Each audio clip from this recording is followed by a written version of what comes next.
As the end of the year draws near, life can get humorously hectic. We rush to finish up projects, try to squeeze in appointments with loved ones, and can easily lose track of ourselves in the process.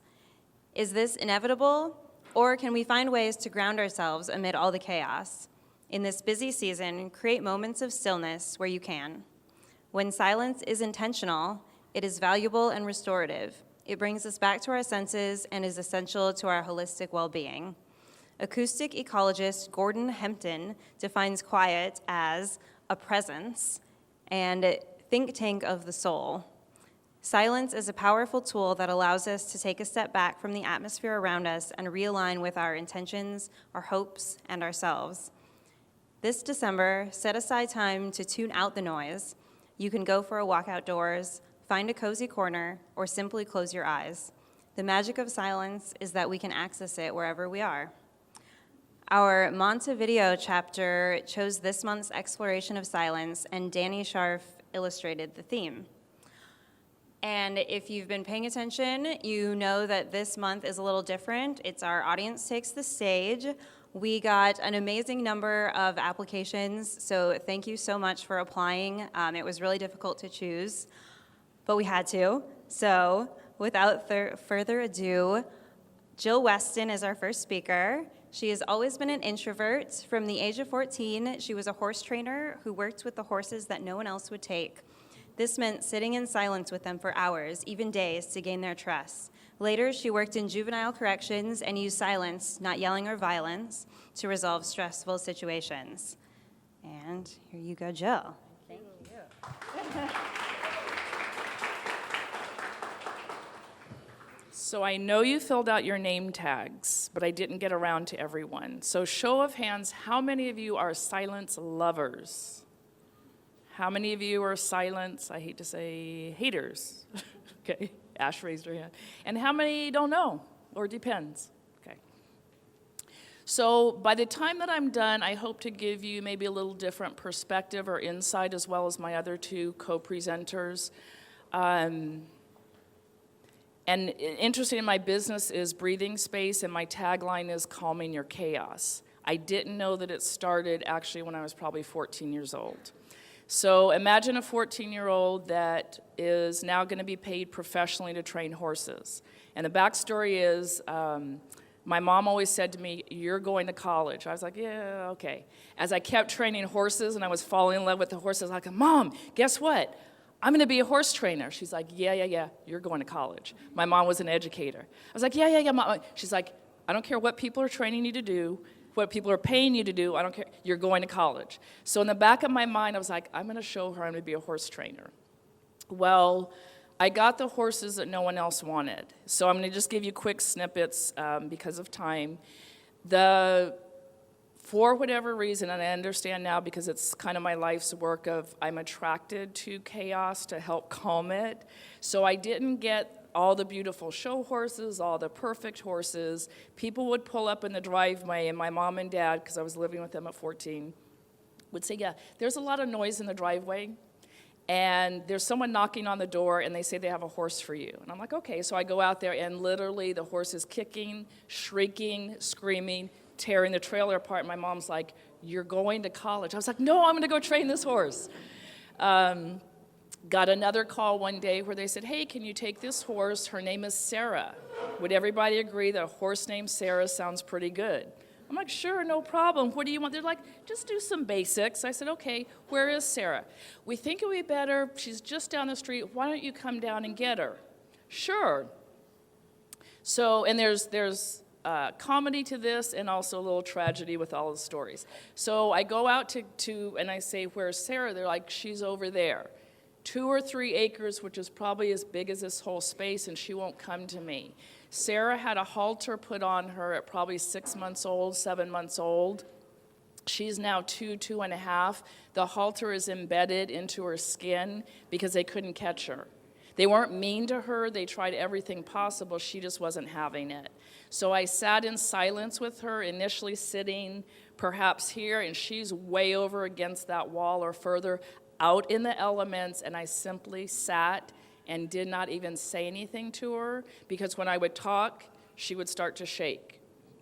And over time, she would come closer, she would put her head down, she would cock her head, and I knew she was interested in coming closer. I needed to hold space for her and create a relationship and have her trust me. Sounds kind of crazy because she's a horse. She's nonverbal, and I'm not talking to her. But in silence, there's body language, there's energy. So again, had a lot of horses like that. Had another horse that was considered, quote, a man-eater. Beautiful, beautiful horse, Arabian stallion, but same thing. They were like, you can't trust him, be careful. He's crazy. Worked with him again in silence, standing outside of the stall, opening the door. When he would turn his rear end to me, instead of yelling, screaming, taking a whip and hitting him, I would throw little pebbles, and it would irritate him, and he would like turn around like, what are you doing?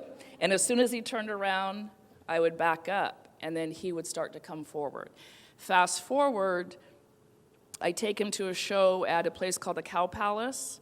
Cow Palace is big. It's probably about as big as the Golden, whatever the new arena is called.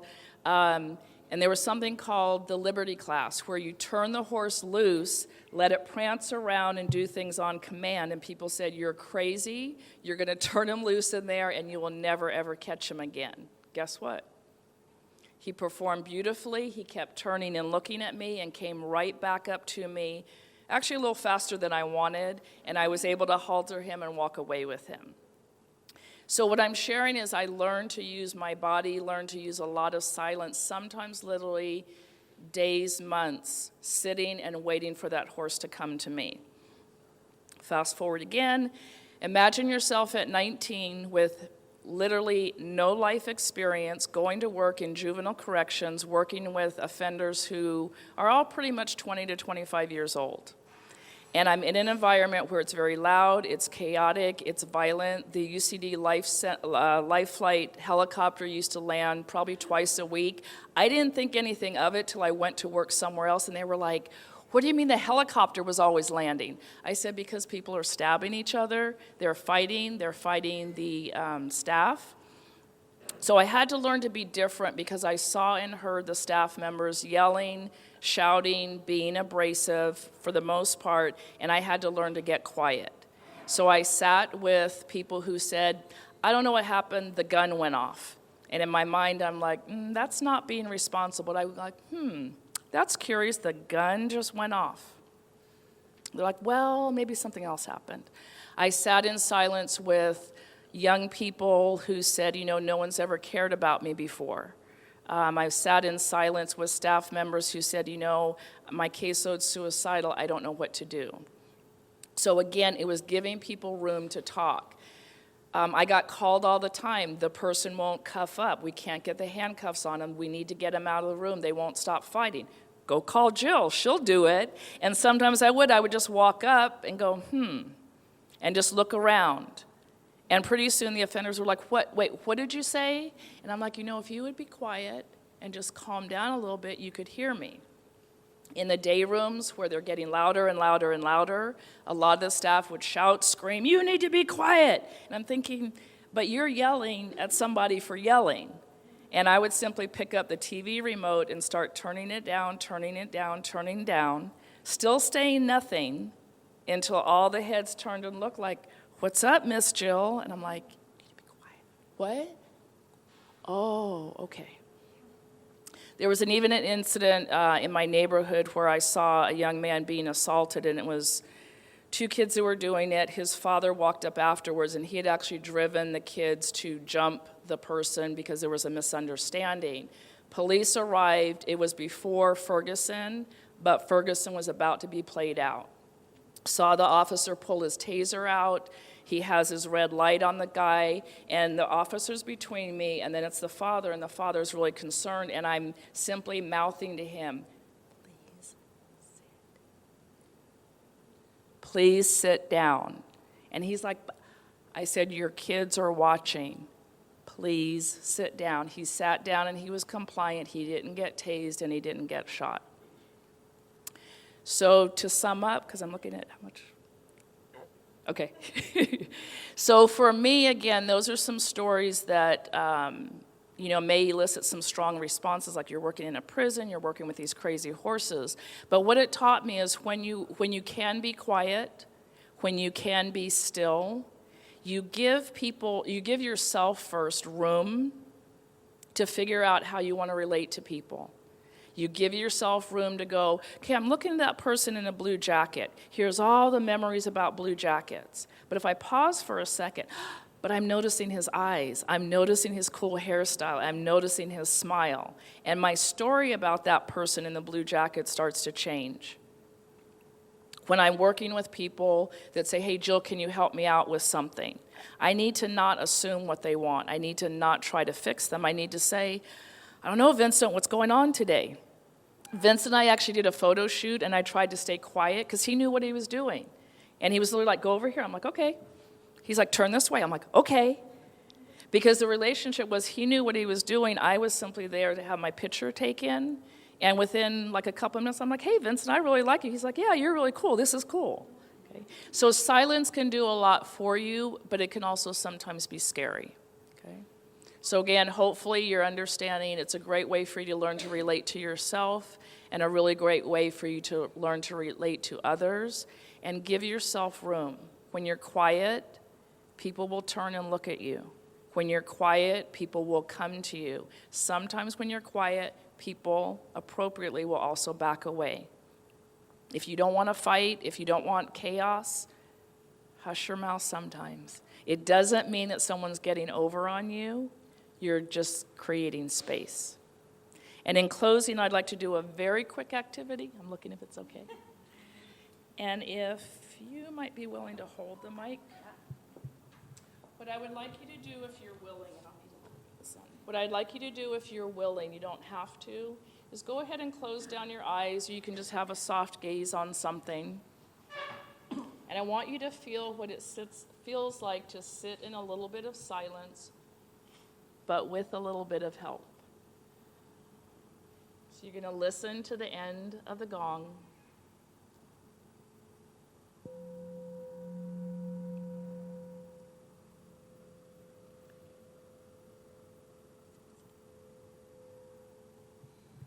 And then go ahead and take your attention to your right hand and notice everything about your right hand.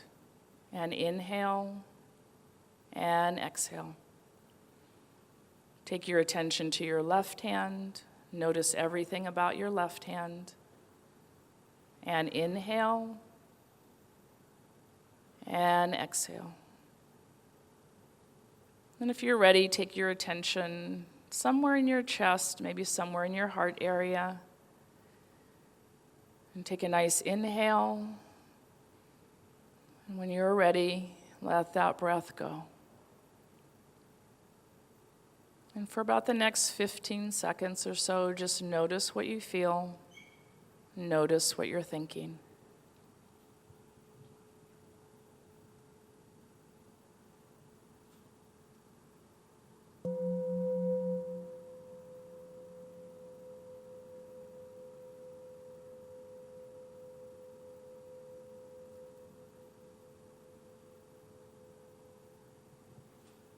When you're ready, you can open your eyes. Then just see what came up for you in that silence. It may not have been comfortable. It may have been really, really comfortable. It doesn't matter. What matters is that you were noticing what came up for you, and you were noticing what silence showed you. Thank you. Thank you, Jill. Okay, thank you.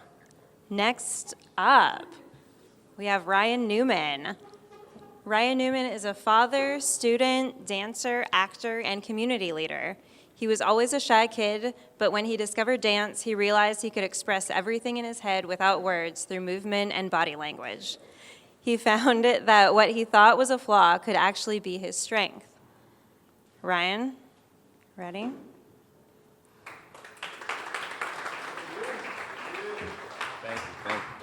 Thank you. I got a little notes here. She was freestyling. I give it to you for that. Good morning, everyone. I'm so grateful to be here, y'all. It's amazing. I'm so happy that I won the contest. I want to just start off. I just wanted to start off with some good vibes. I just want everybody to put your right hand in the air, take your index finger, wiggle it a little bit, then hit your nose and say boop. I just think that's so funny. I just like to start my speeches off like that. Okay, so human communication is 7% verbal, 38% pitch and tone, and 55% body language. Now, that 55%, that's where I found my voice. That's where I found where I was able to actually speak. So today I'll just share a brief story about how I grew up a very shy kid, how I found my 55%, my body language, which was through dance, and how it impacted my life and changed everything. And what I thought was one of my biggest flaws actually became one of my biggest strengths. So I grew up in Durham, North Carolina. We got anybody from the South in here? Anyone? Just me, huh? Okay. Well, I feel special. So I grew up in Durham, North Carolina, two-parent home, one brother. I was kind of wired introvert. My mom said I used to hide behind her leg, and I was that baby that I wouldn't let anyone hold me. You know, at the family reunion, you try to hold a baby, and they only stay with their mom. You're like, "Dang, let me hold you. Can I hold you?" But I was that kid. I just stayed behind my mother, and we kind of grew up in a house. There wasn't really a lot of communication or like a lot of affection and intimacy. So the environmental factors affected it a little bit, but I was kind of already wired that way. So as I started to go through school, it was kind of hard for me to make friends because I just was always silent in my head. And even at family events, my family would just pick on me about being so shy because I'd be in the corner. And my brother, he'll be talking to everybody, smiling and laughing. I'm just like, in my head, any introverts in the room? Anybody that avoids social, we deep. Anybody that you ever avoid people you don't want to talk just because you don't really know what to say. And it's not that we don't want to be your friends because we want to communicate, but it's just, for some reason, I was just very silent in my head. And it started to discourage me. But throughout school, I started to unconsciously look for myself. I was playing different sports from basketball, football, track, cross country. I even tried karate. People was laughing at me. I'm in high school. And as I was looking for myself, I discovered one thing, that I sucked at all the sports. I wasn't any good. My parents, I felt like they couldn't really be proud of me. I scored 2 points out the whole season. So I was really discouraged by that. So when I got to high school, I tried something else new as well, and I joined a fraternity. And in the South, fraternities are very popular. And I started to learn how to step. In fraternities, you do like steps, and this is something else that I was looking for, and I just didn't feel like I existed. Like I felt like I had no purpose, and I'm like, man, I'm not good at anything. I wasn't really that popular in school, so I'm like, what do I do? But one night changed my entire life. My brother, he came home and he showed me about this movie called Rise. Now, this movie Rise was introducing this dance style called crump. Has anybody in here ever heard of crump? Oh, okay. I got a little performance for y'all. So, he introduced this dance style called crump, and dance is not on my radar at all. I have no idea that I'm about to learn this. So as my brother showed me, he's like, hey, you got to see this new movie. You got to see this new movie. It's this new dance style, street dance style. And he started doing it, and I thought it was stupid. I did. He was jumping around. I was like, man, you look like a gorilla. I really thought it was stupid. But every night I see him practicing it, and I was like, that's pretty interesting. And as I started to do it with him, I started noticing that I was able to express everything that's inside of my head. Because introverts, even though we're quiet, when we talk, we have a lot to say. Because we live in our head, literally like it's a home. So I was able to express myself through movement, and all the stuff that I had in my head, I was able to express it through my movement in ways. I'm like, oh, wow. So if you haven't heard of Crump is a street dance style created in Los Angeles in the early 2000s. It's about two creators, Cesar Willis and Joe Ortiz Ratti. These guys were kind of involved with gang life and inner city violence, and they were able to express themselves and their raw emotions in a nonviolent way through the dance. And Crump is a highly energetic, very exaggerated dance. So I'll just give you like a good few seconds of an example of it. So Crump is very expressive through like stomps and through the chest and like through the arms. And it's also through gestures, and I can create things that looks like it's there. Or I could be a character like Superman, pull the cape, like I'm flying. So that's just a quick example. Thank you. That's just a quick example of what it looks like. So once I found out about that, me and my brother in Durham, North Carolina, there wasn't really many studios. There wasn't really anywhere that we could actually learn this. So we had to teach ourselves. So I just used to watch YouTube, stand in front of the computer and just copy people that was dancing, and then just copy moves from the movie Rise. So one night when I went to the football game, in the South, football games are very popular. Your favorite crush is probably going to be at the football game. So this night, the school I went to was called Southern High School, and it was a Southern versus Northern high school. So the band is a pretty big thing in the South as well. So that night, everybody was going to the game. It's the Friday night. Everybody putting on their fresh clothes, cologne. As I go to the game, I feel like a dweeb. I feel like a loser. I feel like I don't really have no purpose. But I'm crumping and I'm dancing, but nobody knows that I dance. So that night, halftime, the band is playing, and the way the stadium is the home, there's a stadium all the way across the people that we're going against. So as the band is playing loud during halftime, there's this dude that comes down, and he is crumping. I'm like, somebody knows about this? So he is crumping, and the people behind him, they screaming like, yeah. So I'm like, oh, this might be my moment. So I walk all the way down to the bottom of the stands, and at the bottom of the stands, there's so many people, so I'm nervous, but I'm like, this is my moment. So right when I get down there, he's going off, so I start going off. I'm battling, I'm throwing arm swings, I'm crumping, I'm doing chest pops, and the people behind me are screaming. And I'm just dancing like, oh my God, I can't believe they're screaming for me. And I'm taking moves from the movie, and that night changed my entire life, because that night I felt like I found my superpower, like Sacramento Mornings, my creative power. I felt like Neo in the Matrix. And Neo found his power at the end, and he was like beating up Mr. Anderson and all them. I felt like Neo. I finally found my power. I found my purpose. And that night, the next day, everybody at school talking about me, like, Ron was getting off at the game. I was like, yeah.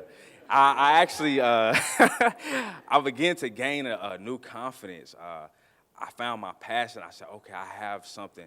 I stopped playing sports, and I found out what I was really good at. So then, after that, I started being able to dance at pep rallies, fashion shows throughout the school. And then later on, fast forward a few years later, when I was 23, my brother, he was in the military, so he ended up moving to California. And he was already living here, and I was coming here for a wedding. I had a round-trip ticket. I ended up coming here, and I said, bro, can I stay? I don't want to stay in North Carolina anymore.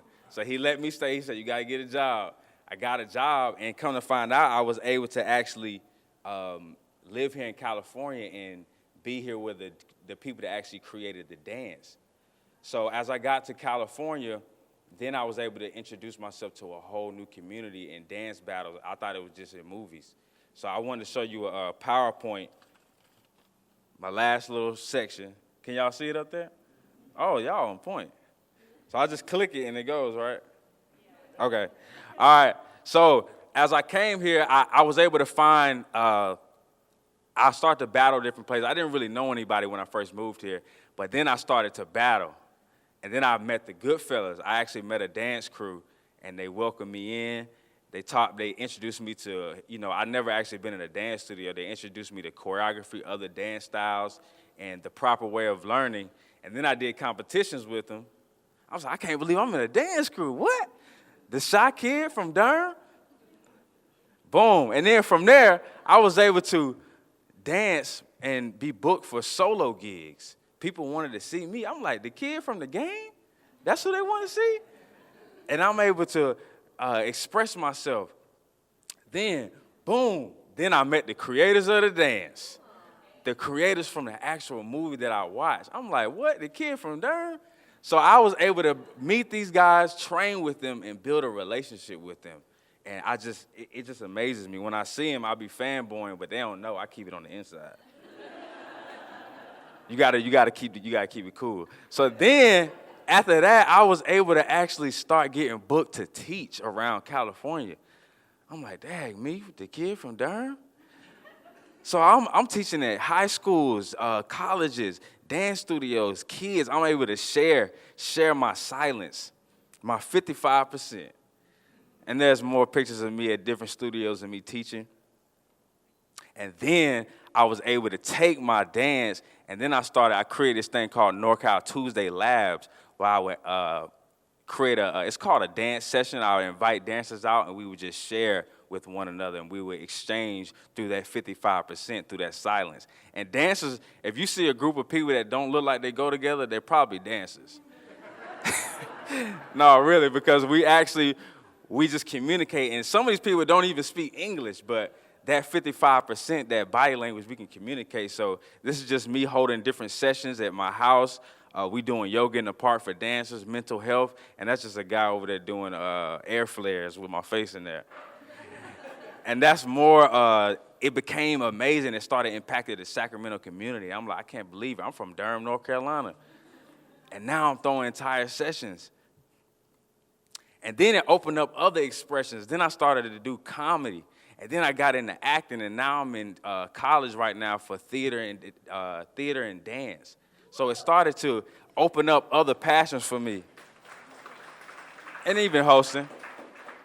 But in closing, I want to do a short 1-minute performance, but I just wanted to, from the story, I just want to let you know that don't be discouraged by your flaws, because your flaws can actually be your power, your greatest power. Thank you. Go to the next slide and it'll start the music.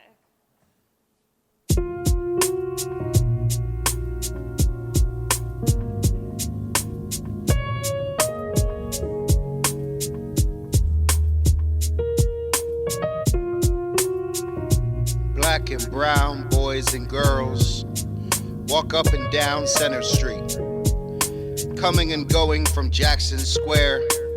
The turnstile at the train station is the key to unlock their dreams. Imagine that. Barely old enough to read, but they can navigate the city and the stars. Some can't afford to travel, so they create ways to beat the system together, because they will not be denied an opportunity to live, to thrive, to create a better life. On the other side are stairs that lead down into the tunnel where the train comes, where there is always light and hope at both ends. Both directions are the right choice when movement is your only option.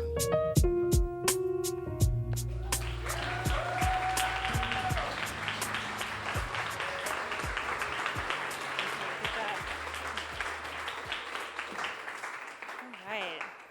Thank you, Ryan. And if that music sounded kind of familiar, Paul Willis was a speaker a few months ago, so awesome. All right, and last but not least, Natachi Mez is a spoken word poet. As someone who used to get severe stage fright standing in front of a silent audience, she was able to reframe silence from being scary to being reverent. She will perform an interactive poem written just for us. Natachi?